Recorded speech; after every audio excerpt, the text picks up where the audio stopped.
Hi, I'm Toby Lapinski for the New England edition of the Fisherman magazine with this week's web fishing report. We've begun our winter print schedule as the final weekly fishing report supplement guide comes out this week. So for the months of December through April, we will only be printing a single monthly magazine, but rest assured that the weekly fishing reports will continue to be gathered and posted online at thefisherman.com each and every week.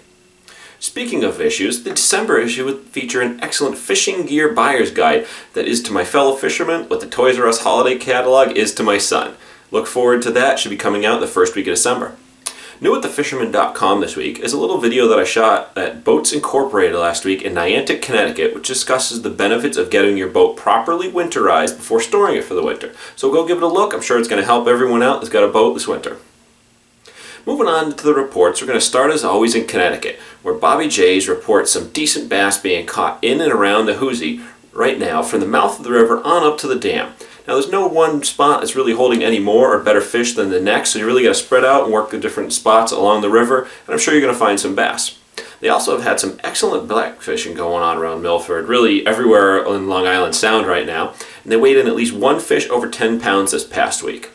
Blackfish season might be starting to wind down, at least in Long Island Sound coming up, as we got a big cold front moving in, so get out there, get on the water, I'm sure you're going to have a good shot at it. Over in Rhode Island, a surf bite in South County has hit a low, although there's still some bass being caught after dark in the breachways, with some schoolies dominating the landings for the most part.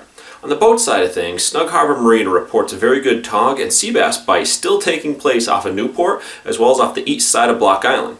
They're also getting word that there's fluke, scup, small market cod, a few bluefish, some striped bass being caught in most outings. You really never know what that next drop's going to produce. Up in Massachusetts, in and around Boston, there's an interesting bite developing, according to the guys up at Fishing Fanatics. They report some very good whiting action taking place along the piers from the north end of Boston onto Summer Street. Anglers are getting into these tasty fish with sabiki rigs tipped with seaworms or clams and fish tight to the bottom.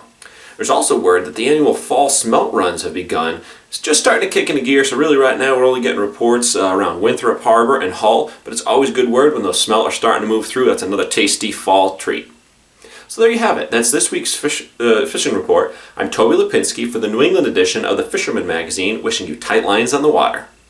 To receive the latest fishing reports, subscribe to the Fisherman's YouTube page. Click subscribe, then click the settings button and check Send Me Updates. You'll now receive notifications of the latest Fisherman YouTube videos and reports.